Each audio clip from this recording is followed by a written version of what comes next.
Oh, Lordy. Okay. I know. I'm a little bit of a mess. How are you? Happy Sunday. What are you doing? How are you doing? Where have you been? Don't feel turning. Needed some time to learn. Gosh, I've been in a crash course on like a zillion subjects. What have you been doing? How have you been? I was going to say, some of you have been sort of clamoring in the spirit to find me. And this is what I'll give you for now. This is all I have. Okay, this is whitelion3333 @gmail.com. Now, that's not racist. I'm not trying to be racist. That's just an old email of mine that I was able to dig up again.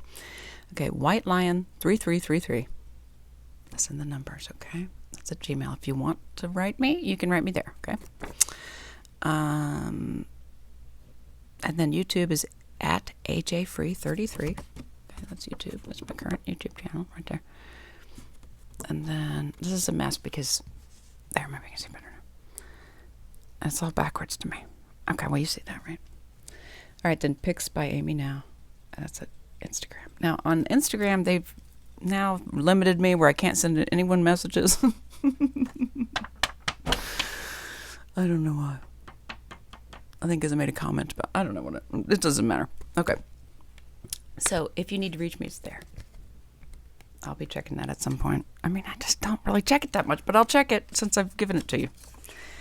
All right. You know, White Lion, there was a show when I was a kid, and it was called Kimba. Not Simba, but I think it was Kimba the White Lion, and it had the father in it was named Caesar, and he was a white lion, and he was beautiful. And every time we would play Kimba in the neighborhood, I would always be Caesar. That's funny. Anyway, so that's how you reach me, whitelion3333 @gmail. Now, my super fans also know my address.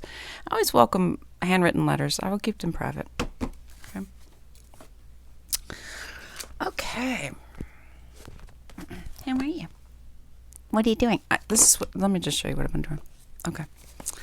See this? These are note cards. Now, I've seen a lot of people kind of like read note cards like they are tarot cards, and that's not what I do. I'm not doing that.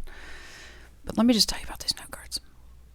And by the way, don't be doing that stuff. Don't use divination. That's not good. God will tell you what you need to know when you need to know it. If you go finding stuff out, this is what he's teaching me. If you go finding stuff out before you're supposed to know it, it might be more difficult for you, more damaging, more whatever.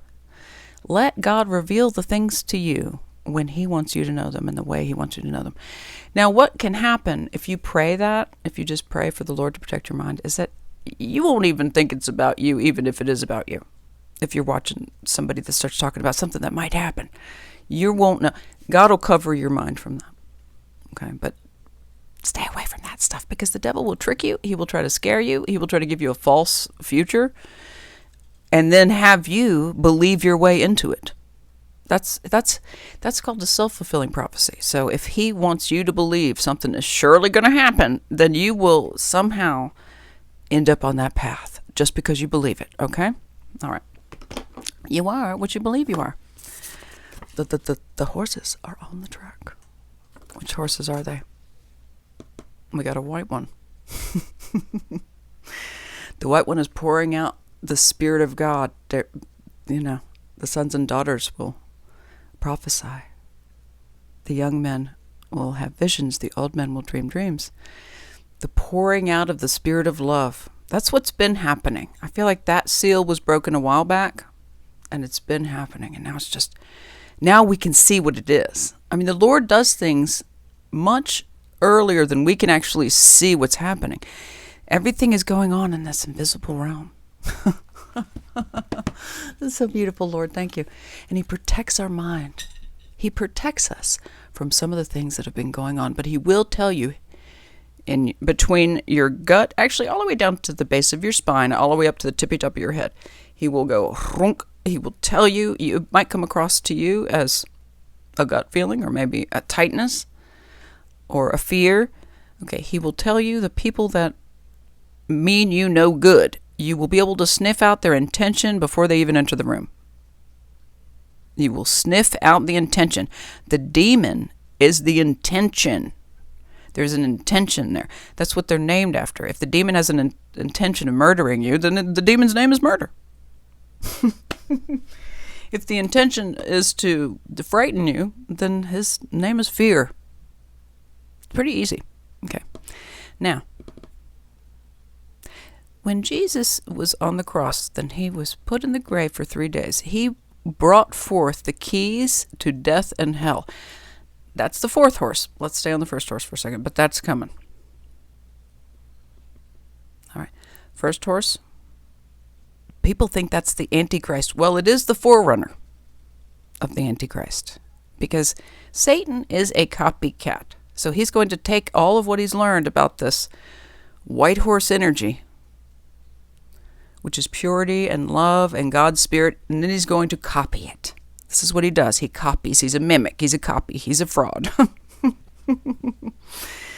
This is what he's been trying to do this, and he's concocting a perfect... What was that movie? Back in the 30s or something, where this wonderful woman was like replicated into this crazy robot woman who like killed the world. That's kind of what Satan's going to do. Although the person that he ends up inhabiting will follow the criteria of the Bible, because it's already been foretold exactly what this Antichrist person will be. Now, the Antichrist spirit is not the same as the Antichrist person. The Antichrist spirit is the spirit that if you start talking about Jesus' divinity, if you start saying, well, he's the only Son of God, he's the only way home, the Antichrist spirit will flare up in rage. So don't take that personally. Just go, oh, that's nice. Now, also, you don't need to call it out. I do sometimes because I like a good scrap. Don't call it out. You don't want to emulate what I do, because I do things that other people really shouldn't do. This is what I'm trying to say about even smoking pot. There's some things, and that's to bare minimum. There's some things that I do in spiritual supervision that I would not say that you should do. You know, I'm getting ready to have a birthday. I'll be 56. And I've been born again for 20-some years. And I've had various relationships with different drugs and different types of spirituality, but I have been born again since the early 2000s. I've had a whole lifetimes of sin and being lost and trying to find it in my own strength, in my own way. Even though I always had a relationship with God, I had no power in that. If you don't know Jesus, there's no power in what you're doing. Like, you can make progress in many ways here on earth, but without a connection to Jesus Christ, you're kind of impotent. It's not. You're talking about plugging into the greatest source of power ever. So, in this fallen world where the currency is blood, there's no more valuable blood than the blood of God himself. So there's no greater power. He's always going to trump it all. Trump, did he trump? Even you, President Trump. The Lord trumps it all. And in this world, we have these little g gods, these kings, who like to try to battle out who's the most, who's the best, who's the most, who's the yes. Okay. I would stop referring to yourself as gods if I were you, because you are really messing your heads up that way. You're not gods. You are, in a little g sense, because you have power in this world. Some of you have great power in this world. But don't get too big for your britches, because you will have a Humpty Dumpty moment. All the king's horses, all the king's men can't put you back together again. That's the problem. That's the problem with pride. Humpty Dumpty is like Satan. Ain't no fixing that mess.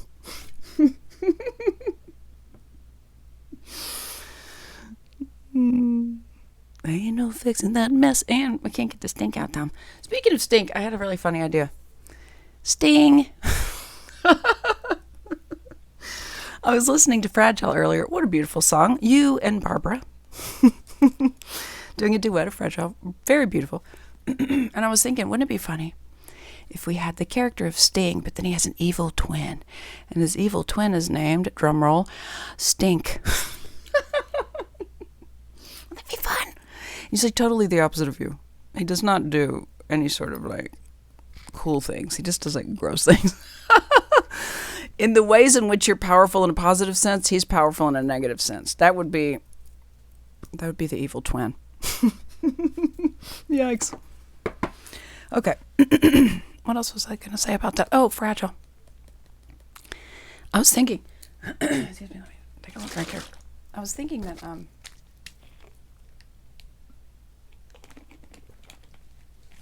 okay.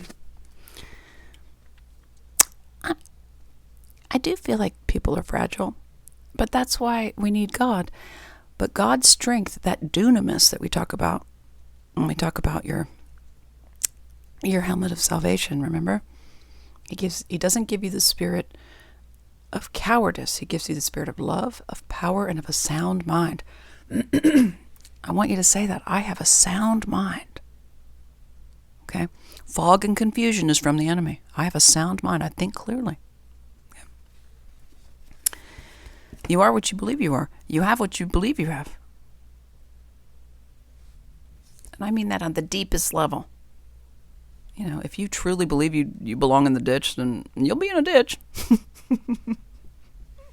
Where do you believe you belong, baby sweets? All right. I was thinking about fragile and fragility, and I was thinking that's why when God says, I give you my power, his power is not fragile. In fact, it's the opposite of that. It's like steel.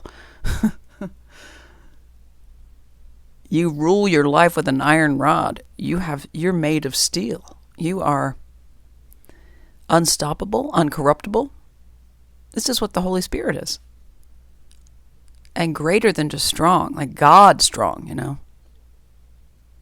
Unstoppable, uncorruptible, strong. Okay. So I'll say that. I pray for all of us that we have strength. Because this is going to be a difficult few seasons to get into. This is the fun part. This is the easier part.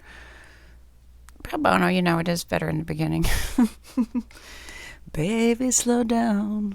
I'm really froggy. I haven't spoken much in a few days. The end is not as fun as the start. Yeah, that's true. But then there's the start again. There's the start, and then the end, and then there's the real thing. That's the forevermore thing. And that is just, it's like the start always. Okay. The everlasting forevermore.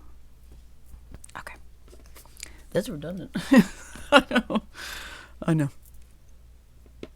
It's meant to be. Okay.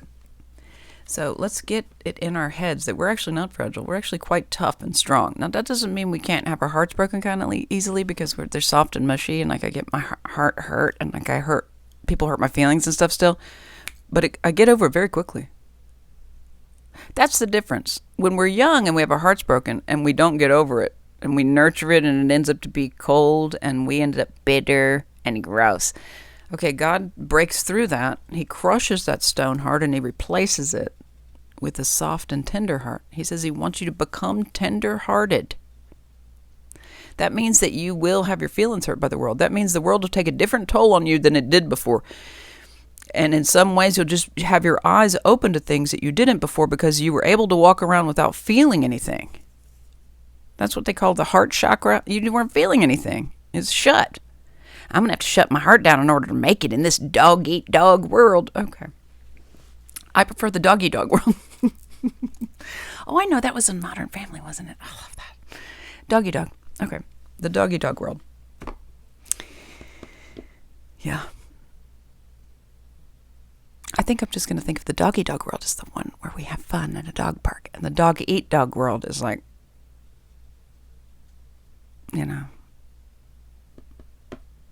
this place. I think that's why a lot of people who are anointed in Christ, who are anointed, given, fully equipped with their quadruple gift bundle baby sweetsies, God has not wanted you to sell out to this satanic system. And as a result of you not selling out, you've been really put through the ringer. Now you have people who are in, you know, I don't even know what to call it. Like the upper echelon of the entertainment system. There's this umbrella there. We've talked about this umbrella. Why is it always me that ends up getting wet? Because you stink. No, I don't stink. Okay.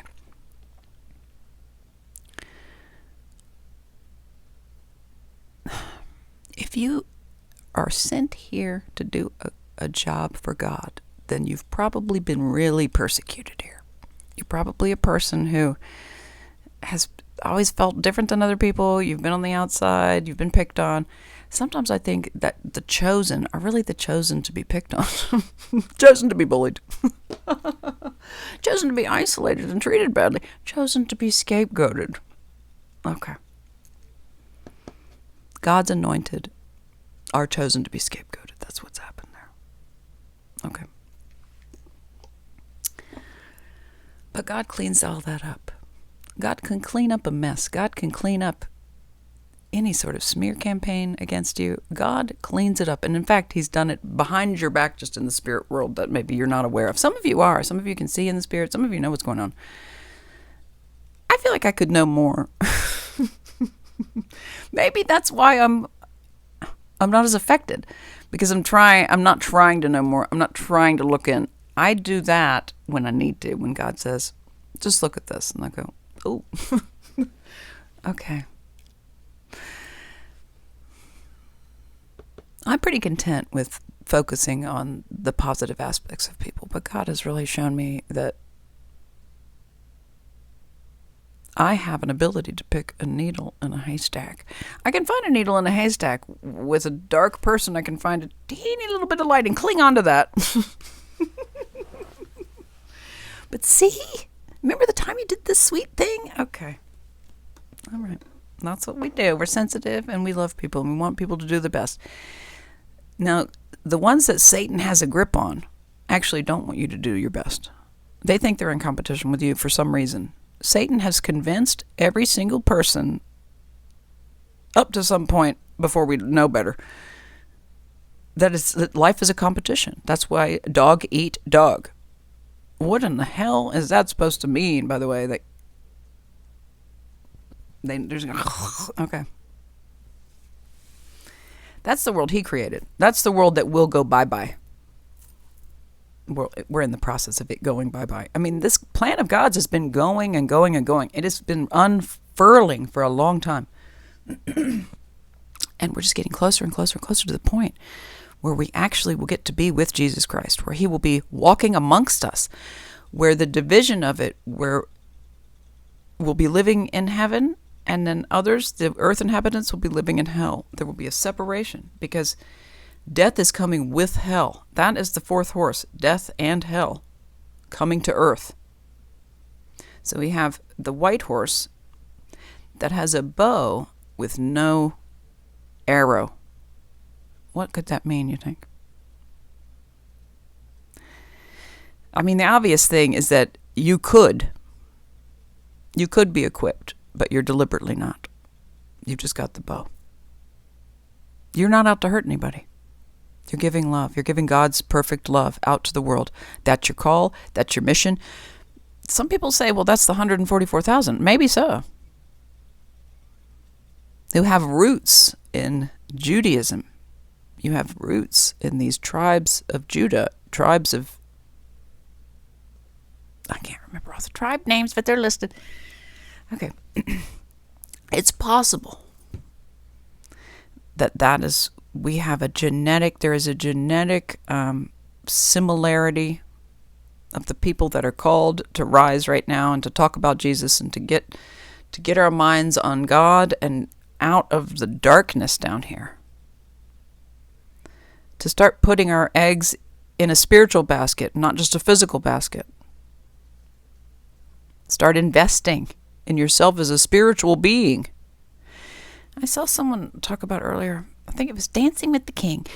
I love her. I don't know what your first name is, but she was talking about, oh crap. I